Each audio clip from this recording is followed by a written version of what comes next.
Hello students, स्वागत है आप सभी का आपके प्यारे से यूट्यूब चैनल गौरव मिश्रा पे। और बच्चों, हम लोग अभी तक मोशन इन स्ट्रेट लाइन और वेक्टर्स के बारे में जानकारी ले चुके हैं।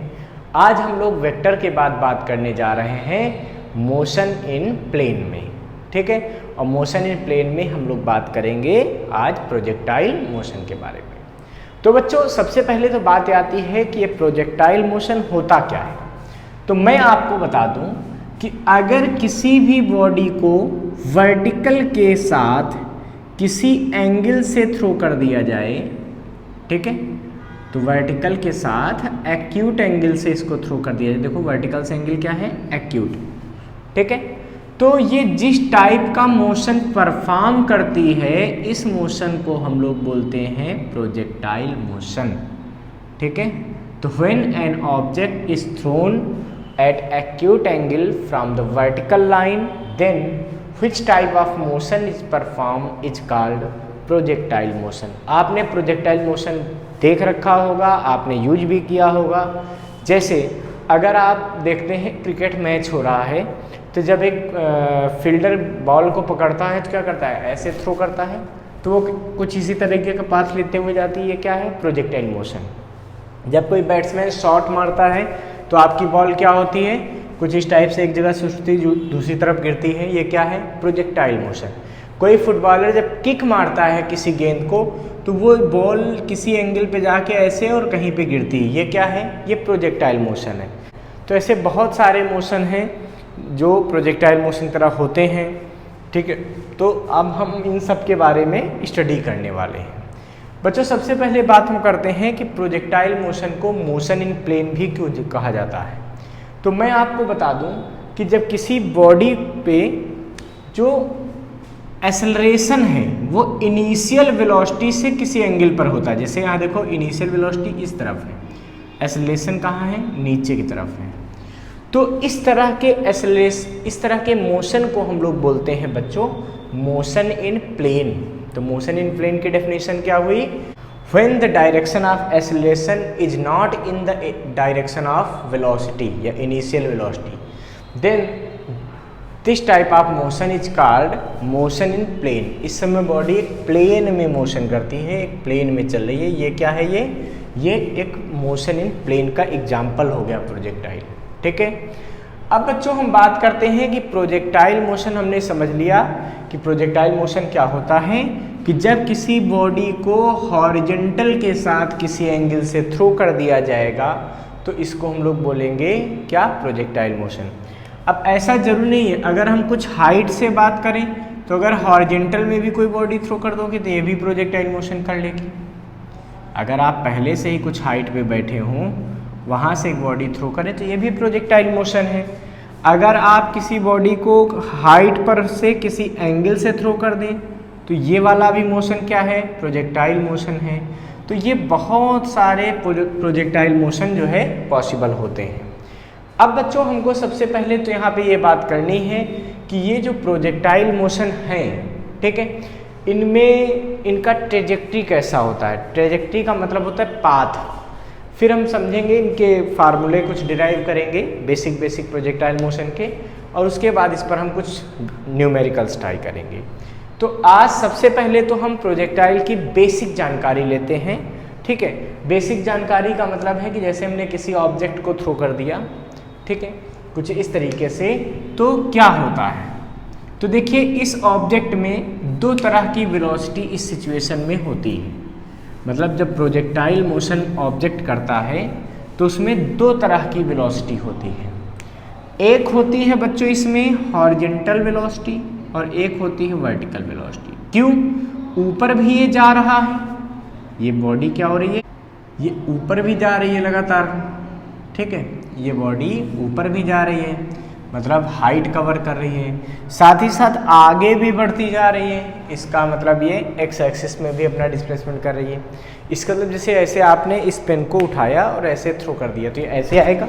तो देखिए, पेन ऊपर भी गया था, वर्टिकल मोशन भी इसने किया, और आगे भी बढ़ गया, मतलब इसने हॉरिजॉन्टल मोशन भी किया। तो प्रोजेक्टाइल मोशन जब किसी बॉडी में होता है तो उसमें हॉरिजॉन्टल वेलोसिटी हॉरिजॉन्टल डायरेक्शन में उसको ले जाती है, वर्टिकल कंपोनेंट ऑफ वेलोसिटी उसको ऊपर की तरफ ले जाता है, फिर नीचे आता है वो, ठीक है। तो इसमें दो तरह की डायरेक्शन में मोशन हो रहा है, एक देखिए किधर हो रहा एक्स एक्सिस में, और एक मोशन किधर हो रहा वाई एक्सिस। देखो बॉडी यहाँ से थ्रो की गई, कुछ देर बाद यहाँ पहुँचेगी तो क्या हुई, उसमें वाई में भी डिस्प्लेसमेंट हुआ, एक्स में भी डिस्प्लेसमेंट हुआ। That's why projectile motion is also called motion in two dimension. इसको हम लोग ये भी कहते हैं कि ये क्या है, ये मोशन इन टू डायमेंशन है, ये दो दिशाओं का मोशन है, दो डायरेक्शन में एक साथ इसमें बॉडी मोशन करती है, ठीक है बच्चों। तो यहाँ पे ये पता चल गया हमको कि हाँ ये मोशन इन 2D होता है। अब बच्चों मैं आपको बता दूं कि इस बॉडी पर जो यहाँ से प्रोजेक्ट की गई है, जो प्रोजेक्टाइल मोशन कर रही है, ठीक है, उस पर एक तो हॉरिजॉन्टल वेलोसिटी का कंपोनेंट आ गया। तो अगर ये थीटा एंगल पे थ्रो की गई हो बॉडी और इस बॉडी की इनिशियल वेलोसिटी u हो, तो u का एक कंपोनेंट इधर आ जाएगा u cos थीटा, ठीक है, और एक वर्टिकल कंपोनेंट u का चला जाएगा u sin थीटा। सबसे बड़ी बात यहाँ पे ये होगी कि इस वेलोसिटी का एक कंपोनेंट u cos थीटा, एक u sin थीटा आया, तो u cos थीटा कंपोनेंट जो है वो उसको x डायरेक्शन में ले जाने की कोशिश करता है, मीन्स ये हॉरिजॉन्टल वेलोसिटी हो गई, ठीक है। जबकि u sin थीटा उसको ऊपर ले जाने की कोशिश कर रहा है, मतलब वर्टिकल में ले जाने की कोशिश कर रहा है, तो ये वर्टिकल वेलोसिटी हो गई, ठीक है। तो इसका मतलब हुआ कि ux जो आया है यानी कि u cos थीटा, ये क्या है बच्चों, ये हॉरिजॉन्टल वेलोसिटी है, ठीक है। जबकि जो uy है, मतलब हम कह सकते हैं u sin थीटा, तो ये क्या है, ये वर्टिकल वेलोसिटी। बच्चों हम जो ऑब्जेक्ट थ्रो कर रहे हैं, ठीक है, जैसे हमने मान लिया स्टोन थ्रो किया, हमने बुलेट फायर की, हमने एक क्रिकेट वाली बॉल जो काफ़ी जिसका वेट काफ़ी ज़्यादा है उसकी बात की, तो इन सब चीज़ों की जो डेंसिटी होती है, मतलब हम जिन चीज़ों को फेंक रहे हैं, जिनका हम प्रोजेक्शन करवा रहे हैं, जिनका प्रोजेक्टाइल मोशन हो रहा है, उन ऑब्जेक्ट्स की डेंसिटी एयर की डेंसिटी की अपेक्षा बहुत ज़्यादा होती है, जिससे कि उन पर जो एयर रेजिस्टेंस से लगने वाला फोर्स है वो नेग्लिजिबल हो जाता है। इसी वजह से x डायरेक्शन की वेलोसिटी को ये फोर्स अफेक्ट नहीं कर पाता, ठीक है। तो जब x डायरेक्शन को ये अफेक्ट नहीं कर पाएगा, इसका मतलब जो हॉरिजॉन्टल वेलोसिटी होती है, हॉरिजॉन्टल वेलोसिटी, ठीक है, यानी कि ux remains constant during projectile motion,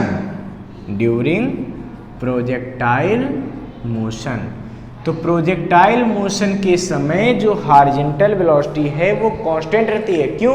क्योंकि एयर रेजिस्टेंस नहीं लग रहा। तो अगर इस पेन को थ्रो कर रहे हैं तो इसके में क्या है, लगभग हॉरिजॉन्टल वेलोसिटी क्या है, कांस्टेंट है, चेंज नहीं हो रही। क्यों? क्योंकि हॉरिजॉन्टल से उसमें फोर्स कौन लगा सकता है, एयर फ्रैक्शन लग सकता है, बट एयर का रेजिस्टेंस जो ऑब्जेक्ट थ्रो किया जा रहा है उसकी अपेक्षा क्या है, उसकी डेंसिटी की अपेक्षा बहुत एयर की डेंसिटी कम होती है, तो उसका जो रेजिस्टिव फोर्स लगता है बहुत ही कम लगता है, जिसको हम नेग्लिजिबल कर देते हैं, ठीक है। इस वजह से हॉरिजॉन्टल वेलोसिटी में कोई फोर्स नहीं लगता तो कोई एक्सेलरेशन नहीं होता, एक्सेलरेशन नहीं होगा तो वेलोसिटी चेंज नहीं होगी, क्योंकि एक्सेलरेशन बराबर क्या है, change in velocity upon time. तो हॉरिजॉन्टल का एक्सेलरेशन 0 तो चेंज इन वेलोसिटी भी 0, इसीलिए हॉरिजॉन्टल वेलोसिटी हमेशा क्या रहती है बच्चों, हॉरिजॉन्टल वेलोसिटी हमेशा कांस्टेंट रहती है, ठीक है। अब बात कीजिए कि वर्टिकल वेलोसिटी में क्या होगा, uy मतलब वर्टिकल वेलोसिटी। तो बच्चों आप ध्यान से देखिए इसमें, तो क्या आपको दिख रहा है कि जैसे जैसे ये ऑब्जेक्ट ऊपर उठेगा, तो जब कोई भी चीज़ ऊपर की तरफ जाती है, किसी भी ऑब्जेक्ट को ऊपर की तरफ थ्रो करते हो तो क्या होता है, जैसे जैसे वो ऊपर उठती है उसकी वेलोसिटी कम होती जाती है। क्यों? क्योंकि ग्रेविटेशन एक्सेलरेशन उस बॉडी को रोकता है, उसको एक रिटार्डेशन प्रोवाइड करता है, क्योंकि ग्रेविटी हमेशा कहाँ लगती है अर्थ में, नीचे की तरफ। तो ग्रेविटी लगने की वजह से जैसे ये बॉडी ऊपर जाना चाहेगी, इस पर एक वेट लगेगा, उसकी वजह से एक ग्रेविटेशन एक्सेलरेशन लगेगा, और वो ग्रेविटेशन एक्सेलरेशन कहाँ लगेगा? नीचे की तरफ। तो नीचे की तरफ लगने की वजह से उस ऑब्जेक्ट की जो स्पीड है वो लगातार क्या होगी बच्चों?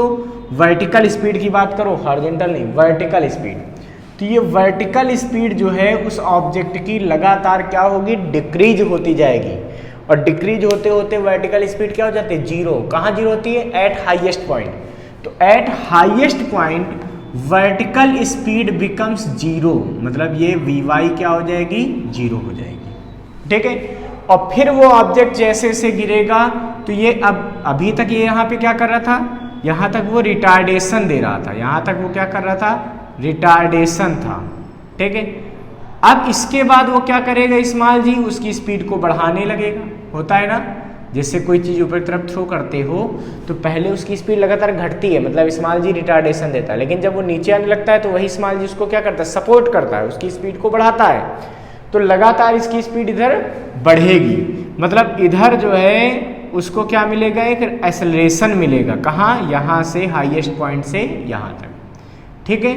इसका मतलब पहले उसको मिलेगा रिटार्डेशन, और फिर क्या मिलेगा? एक्सेलरेशन मिलेगा स्मॉल जी का, और फाइनल वर्टिकल वेलोसिटी वही हो जाती है जो इनिशियल है। मतलब अगर प्रोजेक्शन पॉइंट और जहाँ पे वो टकरा रहा, ये दोनों पॉइंट सेम हाइट पे हैं, तो जितनी वेलोसिटी से, वर्टिकल वेलोसिटी से उसका मोशन शुरू हुआ था, उतनी ही वर्टिकल वेलोसिटी से वो बॉडी नीचे टकरा जाएगी। ठीक है। अच्छा, सबसे बड़ी बात क्या थी कि हॉरिजॉन्टल वेलोसिटी तो कांस्टेंट थी, ये तो यही रहेगी, वो चेंज ही नहीं होगी। ठीक है। इसका मतलब ये हुआ कि जो वर्टिकल वेलोसिटी है वो चेंज्ड रेगुलरली, वो लगातार क्या होगी? चेंज होगी। ठीक है।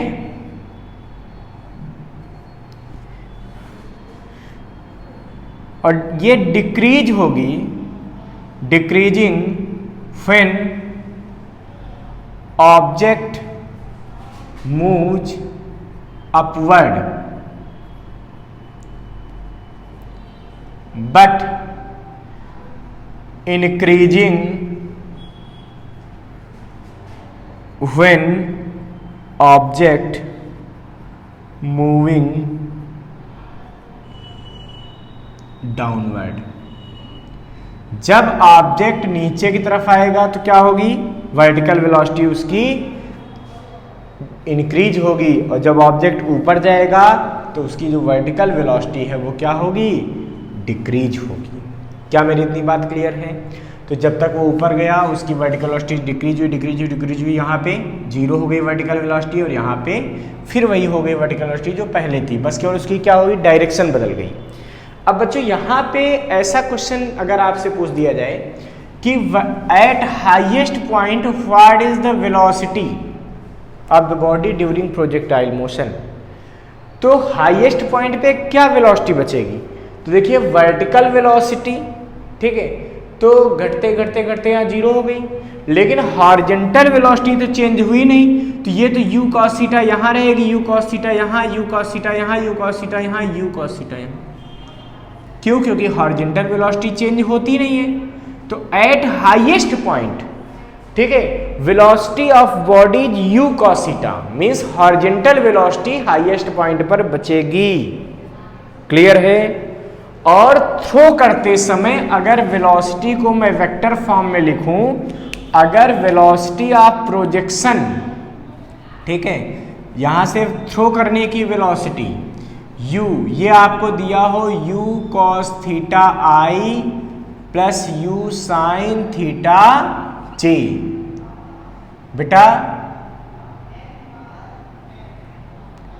बेटा देखिए u cos थीटा i मतलब x एक्सिस, और u sin थीटा j मतलब y एक्सिस पे। तो जब वही ऑब्जेक्ट अर्थ पे टकराएगा उस समय उसकी ये वेलोसिटी क्या हो जाएगी? अब बेटा देखिए इसकी वेलोसिटी u क्या बन जाएगी? तो ये u बराबर अब बनेगा, या u डैश बराबर अब बनेगा ये बनेगा u cos थीटा इंटू आई। क्यों? हॉरिजॉन्टल तो चेंज हुई नहीं, तो वो तो u cos थीटा ही रहेगी, लेकिन वर्टिकल वाले की डायरेक्शन बदल गई। चेंज वो भी नहीं हुई, लेकिन उसकी डायरेक्शन बदल गई। तो अगर ऊपर की तरफ y एक्सिस है तो नीचे की तरफ क्या हो जाएगी? माइनस y एक्सिस हो जाएगी। इसका मतलब ये बराबर हो जाएगा u साइन थीटा j, वो भी कैसा? माइनस का। क्यों? अगर ऊपर की तरफ पॉजिटिव है तो नीचे की तरफ निगेटिव होगी। और कोई आपसे पूछ दे एट हाईएस्ट पॉइंट उसकी वेलोसिटी क्या होगी, तो हाईएस्ट पॉइंट पे वेलोसिटी क्या होगी? सोचो, u double dash velocity at highest point, यहाँ पे ये u डबल डैश, तो ये क्या बनेगी बच्चों? तो वर्टिकल तो जीरो होगी, केवल हॉरिजॉन्टल बचेगी, मतलब u cos theta I.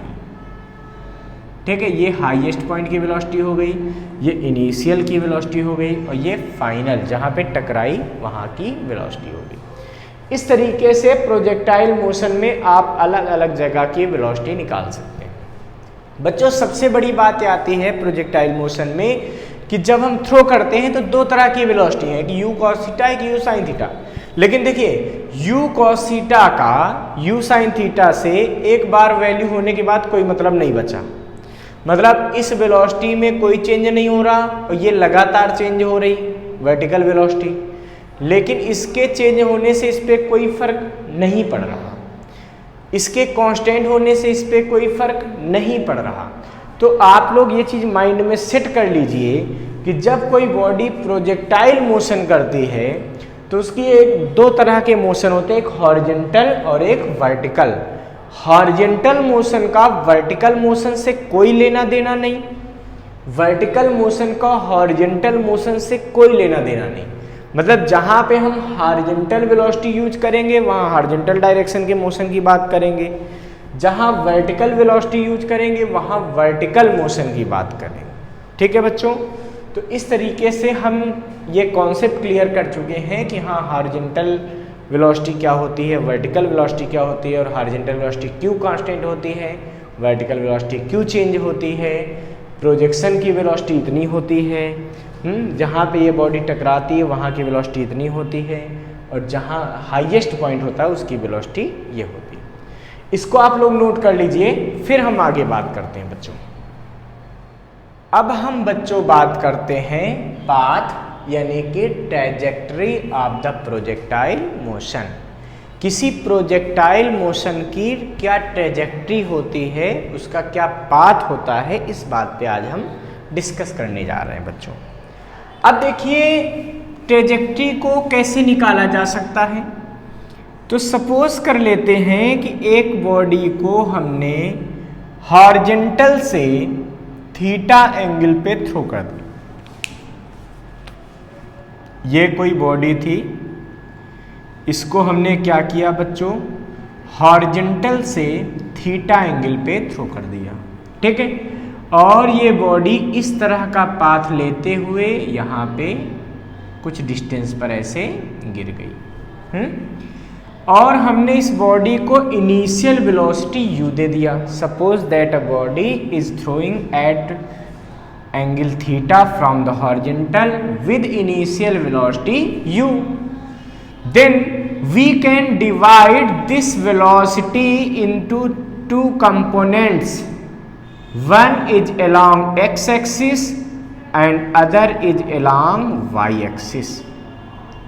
The velocity along x-axis is called horizontal velocity and its value is u cos theta. मैंने बताया था ना कि इसकी वैल्यू क्या होती है, तो अगर ये थीटा एंगल से जुड़ा तो ये u cos थीटा, और ये क्या बनेगा बच्चों, u sin थीटा।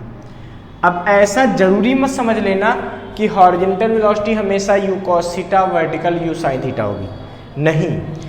जो एंगल से कंपोनेंट जुड़ता है वो cos वाला होता है ना, बेस cos थीटा था, बेस अपॉन हाइपोटेन्यूज। अगर आप वेक्टर के ब्रेकिंग को अगर आपको सीखना है तो आप हमारा लाभ पैरेललोग्राम का वीडियो देखिए, वहाँ से आपको क्लियर हो जाएगा कि अगर ये u है तो जो थीटा से जुड़ा है वो u cos थीटा, जो थीटा से नहीं जुड़ा बट 90 डिग्री पे कंपोनेंट है वो क्या होगा, u sin थीटा। ठीक है, इसलिए हो गया। तो ये u cos थीटा से ऐसे इधर जा रहा है, ये ऊपर, अब देखिए बॉडी चलते चलते यहाँ कहीं पहुँच गई। Suppose after time t the body reached at point P, तो हम क्या लिखेंगे बच्चों, पूरा हमारा सेंटेंस क्या होगा, suppose that an body of mass m is projected from point O at angle theta with initial velocity u। Now the body is reached at point P after time t, तो यहाँ से यहाँ तक body को पहुँचने में कितना time लगा, t टाइम लगा, ठीक है। And the coordinate of point P is x, y, इसका जो कोऑर्डिनेट है वो क्या हो गया, x, y हो गया। अब हमको इसका पाथ बताना है बच्चों। पाथ का मतलब x और y में रिलेशन पता चल जाए तो पता चल जाएगा ये पाथ क्या है। अब बच्चों आपको पता है, जैसे कोई मान लीजिए कि अब यहाँ पे पाथ निकाल रहे हैं, x y में रिलेशन अभी ऐसा मिल जाए x प्लस पी वाई कुछ भी इज इक्वल टू सी, तो हम समझ जाएंगे स्ट्रेट लाइन है, क्योंकि जब x और y में एक पावर होती है तो वो इक्वेशन किसकी होती है, स्ट्रेट लाइन की होती है। इसी तरीके से अलग अलग चीज़ों की अलग अलग जो है इक्वेशंस होती हैं। जैसे सर्किल के लिए x square plus y square बराबर आर स्क्वायर फॉर्म में होना चाहिए, तो हम x y का रिलेशन निकालेंगे और हम देखेंगे कि ये किस तरह के पाथ को एडॉप्ट कर रहा, ठीक है। तो अब बच्चों सबसे बड़ी बात ये आती है कि जैसे ये x, y हुआ, तो यहाँ से देखिए तो दो तरह के डिस्प्लेसमेंट हुए बॉडी में, ऐसे हुए, एक हॉरिजॉन्टल में वो पहुँच गई और कुछ वो हाइट भी कवर कर लेती है, क्योंकि ये 2D मोशन है। तो मैंने बताया था x और y दोनों एक्सिस में चलती है, बिल्कुल सही है। अब बच्चों देखिए ये x एक्सिस में कितना डिस्प्लेसमेंट हुई है, x, y डायरेक्शन में कितना इसको डिस्प्लेसमेंट मिला है, y, यही तो मतलब हुआ। अब हमको x और y में रिलेशन फाइंड करना है, तो हम पहले लिखेंगे for O to P horizontal motion, for O to P horizontal motion. तो O से P की अगर हॉरिजॉन्टल मोशन की बात करो तो बेटा देखिए हॉरिजॉन्टल में तो वेलोसिटी कांस्टेंट है, और जब वेलोसिटी कांस्टेंट होती है तो distance is equal to velocity into time. तो हॉरिजॉन्टल में डिस्टेंस कितनी थी, u cos थीटा, हॉरिजॉन्टल में डिस्टेंस कितनी चला, हॉरिजॉन्टल में डिस्टेंस कितनी चला, x, और यहां तक जाने में टाइम कितना लगा इसको, t। इसका मतलब ये हुआ कि हम सीधे सीधे बात करेंगे डिस्प्लेसमेंट कहो चाहे डिस्टेंस कहो, बात वही है, displacement is equal to velocity, कौन सी वेलोसिटी, हॉरिजॉन्टल वेलोसिटी, ठीक है, और इनटू टाइम। क्या किया, horizontal displacement is equal to horizontal velocity into time. Horizontal displacement कितना हुआ है, x एक्सिस में, ठीक है। हॉरिजॉन्टल वेलोसिटी कितनी है, u cos थीटा, देखो ये u cos theta into time कितना लगा, t। यहां से आप t की वैल्यू को निकाल सकते हैं x upon u cos theta. The value of t is x upon u cos theta. अब बच्चों हम O से P के वर्टिकल मोशन की यहाँ पे बात करेंगे, तो यहाँ पे लिखना पड़ेगा for O to P vertical motion, ठीक है। O से P के वर्टिकल मोशन की बात कीजिए, तो वर्टिकल मोशन में क्या होगा, देखिए तो जब बॉडी ऊपर की तरफ उठ रही है तो वहाँ पे क्या हो रहा है, ग्रेविटेशन एक्सेलरेशन लग रहा है, वो कहाँ लग रहा है, नीचे की तरफ। तो यहाँ पे बच्चों हम लोग इक्वेशन यूज करेंगे h is equal to u t plus half g t square. लेकिन जब कोई बॉडी ऊपर की तरफ उठती है तो वहाँ एक्सेलरेशन नहीं रिटार्डेशन हो जाता है, इसलिए माइनस फार्मूले में आ जाता है, मतलब h बराबर U T minus half g t square. बच्चों यहाँ पे देखिए वेलोसिटी कौन सी लेनी है, वर्टिकल वाली, यानी कि ये यू वाई यूज होगी, क्यों, क्योंकि हॉरिजॉन्टल वेलोसिटी कोई मतलब है नहीं, तो यहाँ पे वर्टिकल वेलोसिटी का यूज करेंगे, तो u y t minus half g t square. बच्चों अब हम क्या करेंगे कि h की जगह क्या पुट कर देंगे, y पुट कर देंगे, तो h की जगह आ गया y, यू वाई कितना है देखिए, ये है u sine theta into t. तो यहाँ पे क्या करेंगे कि put t is equal to x upon u cos theta, ये जो t की वैल्यू आई है यहाँ पे पुट कर दो। तो इसकी जगह क्या आएगा, t की जगह x upon u cos theta minus half g t square. तो t की जगह x upon u cos theta का होल स्क्वायर। ठीक है, अब इसको हम क्या कर सकते हैं बच्चों, जरा ध्यान दो, u से u कैंसिल हो गया, तो y बराबर क्या आया, साइन अपान कॉस यानी कि टेन। तो tan theta into x minus half g x square upon u square cos square theta. तो y बराबर क्या आ गया, tan x minus half g x square u square cos square theta. तो ये जो इक्वेशन आई है ये किस फॉर्म की है देखिए, तो ये इक्वेशन है y is equal to something constant into x minus, फिर देखो ये कुछ कांस्टेंट है तो b इंटू एक्स स्क्वायर, जहां a और b क्या है, कांस्टेंट। तो obtained equation is of the form y is equal to ax minus bx square. That's why this equation represents the parabola. ये इक्वेशन किसकी होती है, पैराबोला की होती है।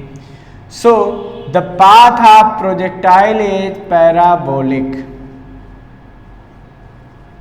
तो इसका मतलब क्या हुआ कि प्रोजेक्टाइल का पाथ कैसा होता है बच्चों, तो ये पैराबोलिक पाथ होता है। ठीक है, इसको आप लोग नोट कर लीजिए बच्चों और याद कर लीजिए कि प्रोजेक्टाइल का पाथ कैसा होता है, पैराबोलिक होता है। नोट कर लीजिए फटाफट इसको। तो बच्चों अब हम लोगों को बात करनी है maximum height, flight time and range of projectile motion के बारे में। तो प्रोजेक्टाइल मोशन के बारे में मैं आपको समझा चुका हूं, लेकिन अब हमको समझना पड़ेगा कि ये मैक्सिमम हाइट क्या होती है, फ्लाइट टाइम क्या होता है और रेंज क्या होती है प्रोजेक्टाइल की। तो बच्चों अगर कोई बॉडी हॉरिजॉन्टल से, ठीक है, कुछ इस तरीके से थ्रो कर दी जाती है तो आपको पता है इस बॉडी का मोशन कैसा होता है, इस बॉडी का मोशन होता है प्रोजेक्टाइल मोशन।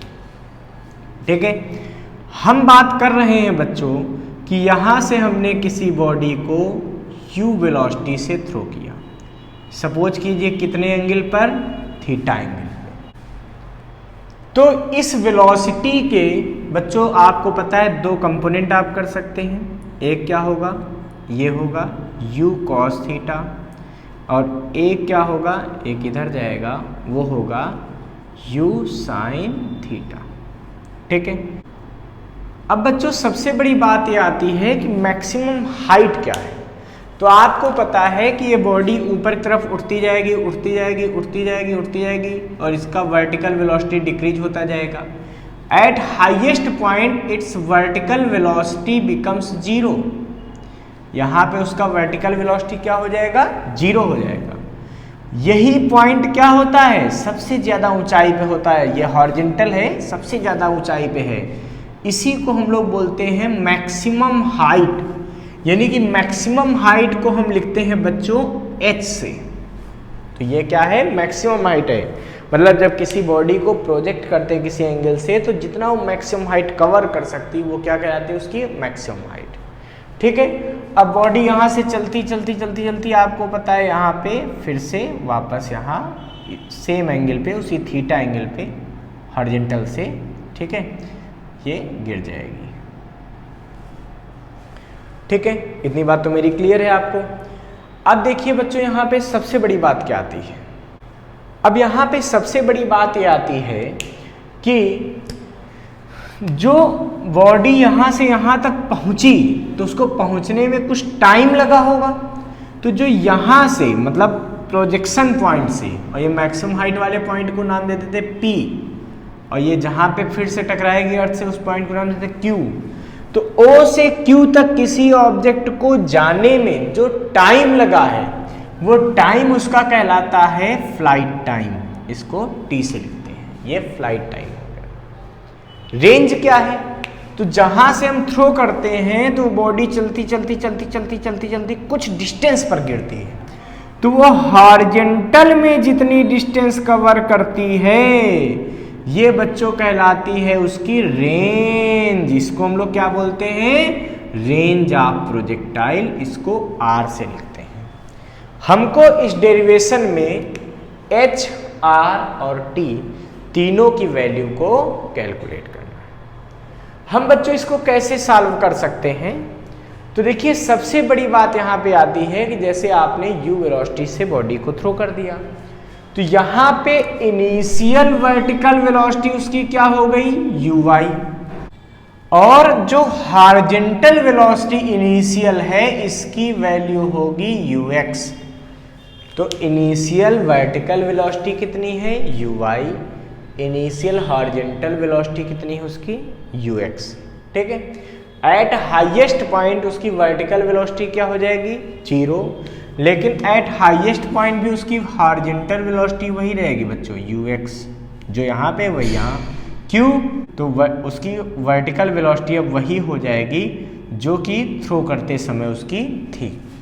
ठीक है, लेकिन ध्यान रखना ये तभी के लिए है कि जहाँ से ऑब्जेक्ट थ्रो किया जाए उसी हाइट पे वो गिर जाए, मतलब जैसे अर्थ से हम थ्रो करें और अर्थ पे ही गिर जाए, तब ये चीज़ सही होगी। ठीक है, अच्छा अब हम यहाँ पे बात कर रहे हैं बच्चों, हमें हाइट कैसे पता चल सकती है? तो हम क्या लिखेंगे? यहाँ पे हम लिखेंगे कि for O to P vertical motion, O से P के वर्टिकल मोशन की हम बात करेंगे। बच्चों वर्टिकल मोशन में अगर मैं बात करूं तो क्या रहा, देखो ध्यान से, तो वर्टिकल मोशन में हमारे पास क्या हो रहा है? तो बच्चों वर्टिकल मोशन का हम यूज करके क्या करेंगे? यहाँ से मैक्सिमम हाइट निकालने जा रहे हैं। हम किस चीज़ का डेरिवेशन कर रहे हैं? मैक्सिमम हाइट के लिए। ठीक है, तो हमने क्या लिखा? For O to P vertical motion. Third equation आप मोशन यूज करेंगे तो क्या आएगा? होता था v स्क्वायर, मतलब फाइनल वेलोसिटी का स्क्वायर, बराबर इनिशियल वेलोसिटी का स्क्वायर, तो भाई कौन सी इनिशियल वेलोसिटी? वर्टिकल वाली का स्क्वायर, माइनस 2gh, तो क्या आ गया? vy स्क्वायर बराबर uy स्क्वायर माइनस 2gh। अब बच्चों वैल्यू पुट कर देंगे vy, तो देखिए P पॉइंट पे फाइनल वेलोसिटी वर्टिकल वाली कितनी हो गई है? 0। uy का स्क्वायर, तो uy कितना है? देखिए ये है u साइन थीटा इंटू इसका स्क्वायर करेंगे माइनस 2gh। ठीक है, अब देखिए 2gh माइनस का है, इधर ले आइए तो इधर आएगा 2gh is equal to u square sine square theta. तो h कितना आ जाएगा? h आ जाएगा u square sine square theta upon 2g। तो h कितना आ गया? u square sine square theta upon 2g। ये बच्चों मैक्सिमम हाइट का डेरिवेशन हो गया, ये उसकी प्रूविंग हो गई और ये उसका फार्मूला हो गया। ठीक है, अब हम बात करते हैं टाइम ऑफ फ्लाइट की, यानी कि फ्लाइट टाइम पे हम चर्चा करेंगे। तो फ्लाइट टाइम क्या है बच्चों? तो यहां से O पॉइंट से Q पॉइंट तक बॉडी को पहुंचने में जो टाइम लगा वो क्या है? वो है टाइम ऑफ फ्लाइट। तो हम क्या करेंगे? इसको दो पार्ट में करेंगे। हम डायरेक्ट भी कर सकते हैं, बट दो पार्ट में करने से बच्चों को ज़्यादा इजी समझ में आता है, इसलिए मैं ऐसा कर रहा हूँ। ठीक है, हम O से P तक जाने में बॉडी को जो टाइम लगा वो निकाल देंगे। हम बॉडी के O से P तक जाने में जो टाइम लगा वो कैलकुलेट कर लेंगे और उस टाइम का दोगुना कर देंगे, तो यहाँ वाला भी टाइम उसमें शामिल हो जाएगा। क्यों? हमको पता है कि अगर बॉडी को P पॉइंट तक जाने में स्मॉल t टाइम लगा है, यहाँ से यहाँ तक जाने में t टाइम लगा है, तो यहाँ से यहाँ तक जाने में भी t टाइम लगेगा। इसका मतलब जब टोटल टाइम निकालना होगा तो क्या करेंगे? यहाँ से यहाँ तक पहुँचने का टाइम प्लस यहाँ से यहाँ तक पहुँचने का टाइम। तो हमारा काम क्या हो गया?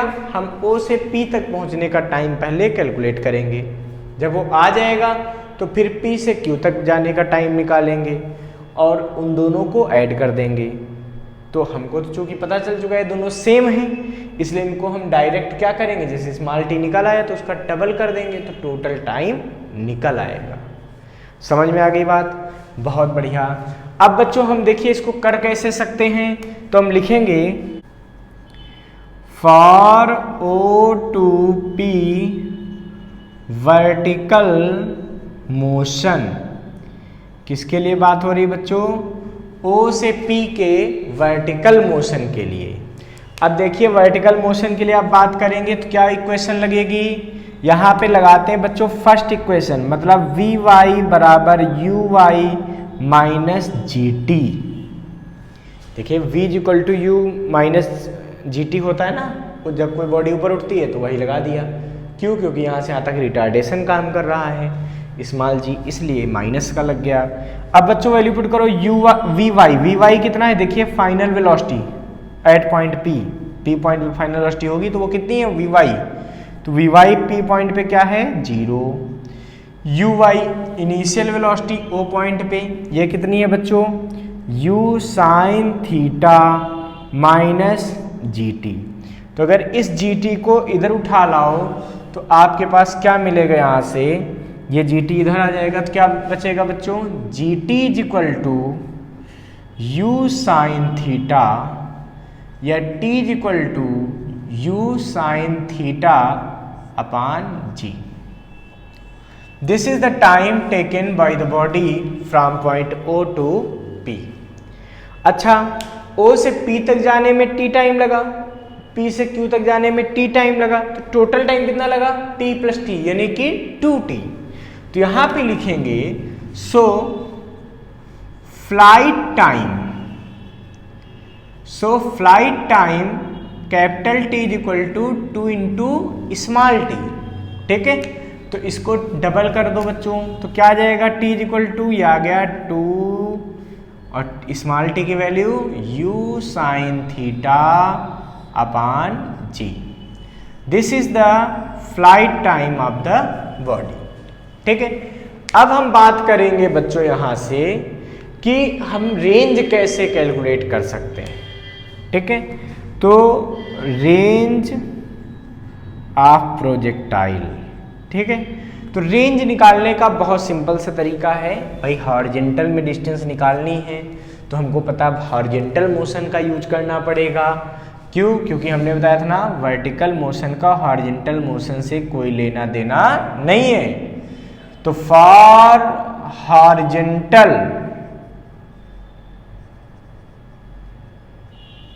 मोशन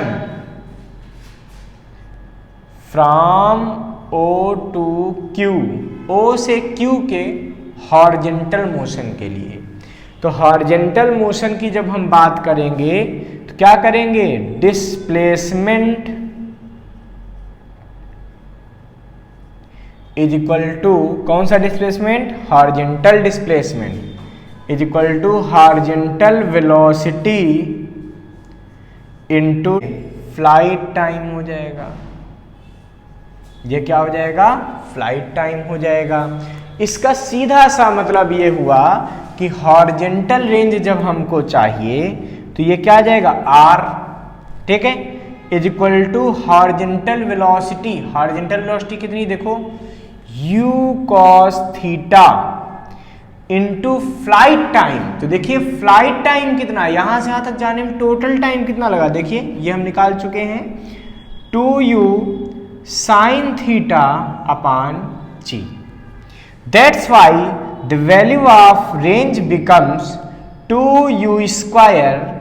देखिए u स्क्वायर अलग कर लीजिए, ठीक है, और 2 साइन थीटा कॉस थीटा एक साथ कर लीजिए, 2 sine theta into cos theta upon g, और 2 sine theta cos theta is equal to sine 2 theta. ये फार्मूला होता है ना, 2 sine theta cos theta is equal to sine 2 theta. That's why we have range R is equal to u square sine 2 theta upon g. ऐसा क्यों हो पाया, क्योंकि 2 sine theta cos theta is equal to क्या था, ये था sign 2 theta. तो इसका जब यहाँ यूज किया तो हमें रिलेशन मिल गया u square sine 2 theta upon g. अब बच्चों अपनी नेक्स्ट क्लास में हम डिस्कस करेंगे आपसे कि रेंज कब मैक्सिमम होगा, मैक्सिमम रेंज का हाइट से क्या रिलेशन होगा, क्या होगा जब रेंज और हाइट दोनों सेम हो जाएंगे।